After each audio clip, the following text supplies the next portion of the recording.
আসসালামু আলাইকুম প্রিয় শিক্ষার্থীরা, সবাই কেমন আছো? আশা করি তোমরা সবাই অনেক অনেক বেশি ভালো আছো।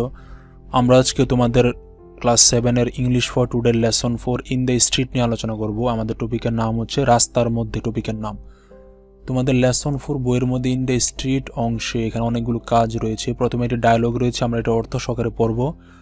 এরপর পার্ট বি একটি অংশ রয়েছে ডায়লগ, আমরা এটাও শিখব। এরপর পার্ট সি, এরপর পার্ট ডি। আমরা তোমাদের সুবিধার্থে এটার আনসার ডাইরেক্ট আমরা পিডিএফ আকারে তৈরি করেছি, আমরা এখান থেকে তোমাদেরকে পড়ে পড়ে শোনাবো। চলো আমরা প্রথমে এই প্যাসেজের অর্থটা পড়ে ফেলি, এখান থেকে কি কথাবার্তা হচ্ছে এদের মধ্যে।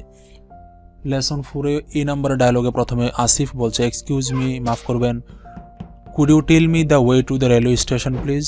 আপনি কি আমাকে রেলওয়ে স্টেশনের পথটি বলতে পারবেন দয়া করে? পাসারবাই মানে হচ্ছে পথিক। পথিক বলছে, ও আচ্ছা, ইটস নট ভেরি ফার, এটা খুব বেশি দূরে নয়। গো অ্যালং দিস স্ট্রিট, এই রাস্তা ধরে যান, and you will come to a big cross road, এবং আপনি একটি বড় মোড়ে পৌঁছে যাবেন। পাসারবাই বলছে, টার্ন লেফট, বামে মোড় নিবেন। Go along about 200 metres, 200 metre সামনে এগিয়ে যাবেন, and you will see a tall building, আপনি একটি বড় বিল্ডিং দেখতে পাবেন।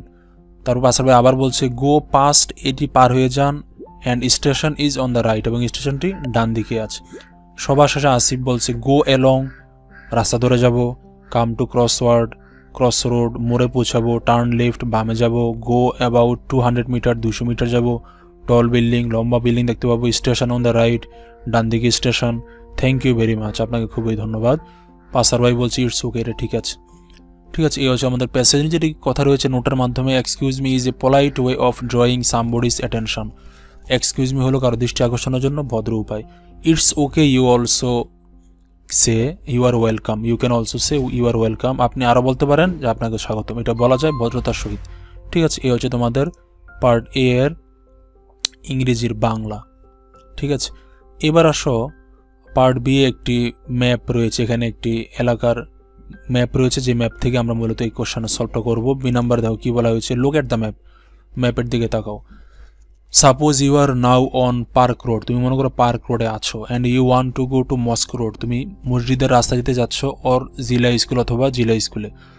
Ask your partner how you can go there, তুমি তোমার সঙ্গীকে জিজ্ঞেস করো কিভাবে যাওয়া যেতে পারে। স্টার্ট লাইক দিস, এভাবে শুরু করতে পারো। S1 একজন বলছে, এক্সকিউজ মি, দয়া করে আমার কথা শুনবেন, how can I go to the mosque road, আমি কিভাবে মসজিদের রাস্তা যেতে পারি। S2 মানে পরের ব্যক্তি বলছে, ও ইটস কোয়াইট ফার, এটা মোটামুটি দূর। আচ্ছা, two get two mosque road from park road, তুমি যদি পার্ক রোড থেকে মস্ক রোডে যেতে চাও, ইউ উড নিড টু, তোমার দরকার হবে, head north on park road, তুমি পার্ক রোডের দিকে অগ্রসর হও। টার্ন লেফট, বাম দিকে ঘুরো। Onto colony road, colony রোডের দিকে। Continue on colony road until you reach mosque road, তুমি কলোনি রোড ধরে যাবে যতক্ষণ পর্যন্ত তুমি মস্ক রোডে না পৌঁছাও, মস্ক মানে মসজিদের রাস্তায় না পৌঁছাও।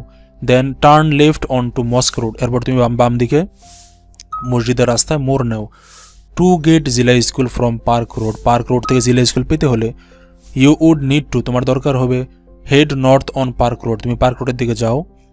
2 নম্বরে turn right on to lake road, তুমি লেক রোডের দিকে মোড় নাও ডান দিকে। Continue on lake road until you reach Zila school, তুমি জিলা স্কুলে পৌঁছানোর পূর্বে তুমি এই রোড ধরেই হাঁটতে থাকো। ঠিক আছে, এটা হচ্ছে বি নাম্বারের আনসার। তুমি ইচ্ছা হলে অর্ধেক লিখতে পারো, যেমন এতটুকু লিখলো চলবে, মস্ক রোড, এরপরে তুমি জিলা স্কুল রোড এতটুকু লিখলে কিন্তু হবে। হ্যাঁ, আচ্ছা, এরপর পার্ট সি বলা হয়েছে, directions to a place in your own upazila town or city, তুমি তোমার নিজস্ব উপজেলা সিটি বা টাউনের দিক বলে থাকো বা বলো, ডাইরেকশন দাও। এবার পার্সন হিসেবে তুমি লিখতে পারো, এক্সকিউজ মি, দয়া করে শুনবেন, can you tell me how to get to the Zila school, আপনি বলতে পারেন কিভাবে জিলা স্কুলে যাওয়া যেতে পারে। পার্সন 2 নম্বর ব্যক্তি বলছে, শিওর, অবশ্যই, গো অ্যালং হাই স্ট্রিট বরাবর যান। When you reach the cross road, তুমি যখন ক্রস রোডে পৌঁছাবে, turn left on two mosque রোডের দিকে তুমি মোড় নেবে বাম দিকে। Walk straight and you will see Zila school on your right, তুমি সোজা হাঁটবে, দেখবো তোমার সামনে জিলা স্কুল পড়ে গেছে। ঠিক আছে, এভাবে তুমি তোমার এলাকার কোনো একটা স্থানকে নির্দেশিত করতে পারো।